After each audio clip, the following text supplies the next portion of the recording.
Hello guys, welcome to my YouTube channel Nursing Soul. तो जैसे कि मैंने पहले वीडियोस डाली थी वो स्पाइनल कॉर्ड डिसऑर्डर्स पे थी। अब हमारी नेक्स्ट वीडियो जो है वो है मेनिंजाइटिस। तो मेनिंजाइटिस क्या है? Meningitis is an inflammation of the protective membrane covering the brain and spinal cord. जो हमारे ब्रेन और स्पाइनल कॉर्ड पे जो प्रोटेक्टिव मेम्ब्रेन होती है उसको हम लोग बोलते हैं मेनिंजस लेयर। अगर उस लेयर में इन्फ्लामेशन हो जाना मीन्स इन्फेक्शन हो जाना तो उसमें होता है meningitis. The inflammation is usually caused by the infection of fluid surrounding the brain and spinal cord. इसमें क्या होता है, जो हमारा इन्फ्लामेशन होता है वो किसकी वजह से हो सकता है? जो ब्रेन और स्पाइनल कॉर्ड में जो फ्लूइड भर जाता है उस फ्लूइड में इन्फेक्शन हो जाना, उसी को हम लोग बोलते हैं मेनिंजाइटिस। ये जो है ये it can be life threatening because of the inflammation proximity to brain and spinal cord. ये एक लाइफ थ्रेटनिंग कंडीशन है क्योंकि इससे बेसिकली हमारी प्रॉक्सिमिटी पूरे ब्रेन और स्पाइनल कॉर्ड में इन्फेक्शन हो सकता है। तो इस कंडीशन को हम लोग क्या बोलते हैं? Medical emergency condition.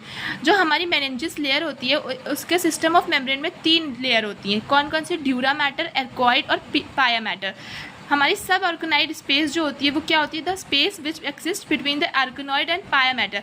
जो हमारी आर्गेनॉइड और पाया मैटर होती है उसके बीच में जो स्पेस होती है उसको हम लोग बोलते हैं सब आर्गेनॉइड स्पेस। और उस स्पेस के बीच में जो फ्लूइड भरा होता है उसको हम लोग बोलते हैं सेरेब्रोस्पाइनल फ्लूइड।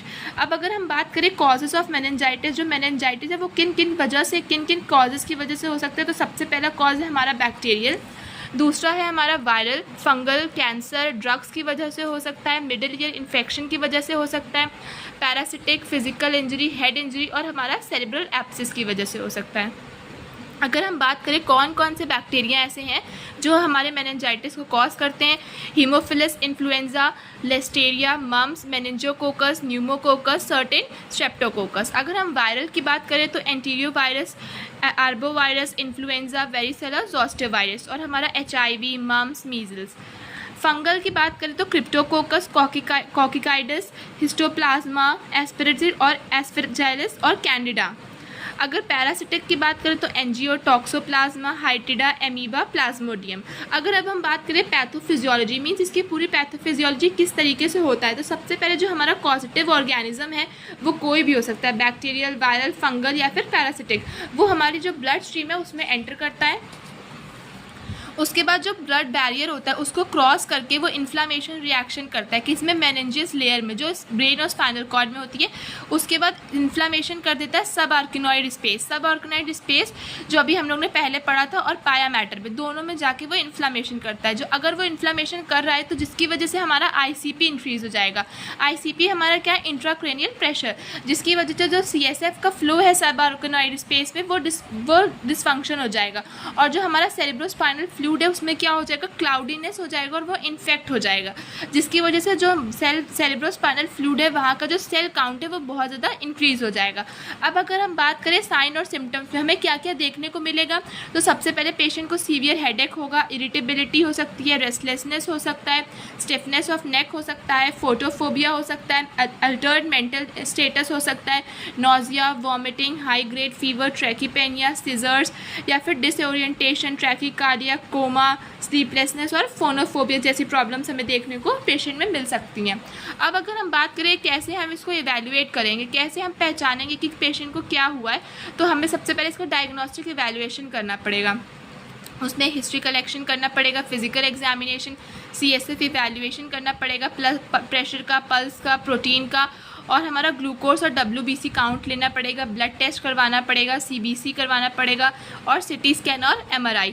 अब अगर हम बात करें कैसे हमें कंफर्म हो जाएगा कि कौन कौन से ऐसे कन्फर्मेटिव साइंस हैं, तो सबसे पहले इसमें पॉजिटिव कर्निक साइन और ब्रुजेंस्की साइन, इन 2 साइंस के बारे में मैं एक शॉर्ट में वीडियो बनाऊंगी। उस वीडियो में मैं आप ये दोनों साइंस को डिस्क्राइब करूँगी। तो अगर अब हम बात करें कॉम्प्लिकेशंस, क्या क्या कॉम्प्लिकेशंस देखने को मिल सकते हैं? ब्रेन डैमेज हो सकता है, सेरेब्रल एडिमा हो सकता है, हियरिंग लॉस हो सकता है, टिश्यू डैमेज हो सकता है। अब अगर हम बात करें क्या मैनेजमेंट या फिर क्या ट्रीटमेंट हम प्रोवाइड करेंगे, तो सबसे पहले एंटीबायोटिक दे सकते हैं क्योंकि बैक्टीरियल हो सकता है ये, तो जिसकी वजह से बैक्टीरियल मेनिंजाइटिस की वजह से type very depending on the bacteria, कौन से टाइप से कौन से बैक्टीरिया का टाइप डिपेंड कर रहा है उस हिसाब से हमें एंटीबायोटिक्स प्रोवाइड करवानी है। Antibiotics are not effective in viral, जो वायरल होगा उसमें एंटीबायोटिक्स इफेक्टिव नहीं होंगी। Other medications and IV fluids will be use to treat the symptoms as brain swelling, shock and seizures. और ज़्यादा मेडिकेशंस या फिर IV फ्लूइड्स हम लोग यूज़ कर सकते हैं।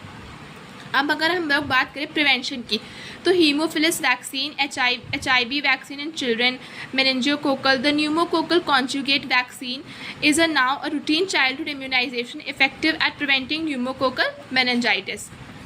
नेक्स्ट हम बात करें इसमें, तो household members and others in close contact with peoples who have meningococcal meningitis should receive preventive antibiotics. जो भी हाउस होल्ड मेम्बर्स हैं या फिर जो भी कॉन्टैक्ट में आते हैं पीपल के, तो हमें उन्हें भी मेनिंजियोकोकल वो जो रिसीव कर सकते हैं, और उन्हें भी हम लोग क्या दे सकते हैं, प्रिवेंट करवा सकते हैं, किसके थ्रू, एंटीबायोटिक्स के थ्रू। तो अगर आपको कोई भी प्रॉब्लम हो इस टॉपिक पे, तो आप मुझे प्लीज़ कमेंट सेक्शन में बताइएगा, और मैं इसके भी नोट्स साथ ही साथ प्रोवाइड करती रहूँगी। और please like, do comment and share my channel. Thank you.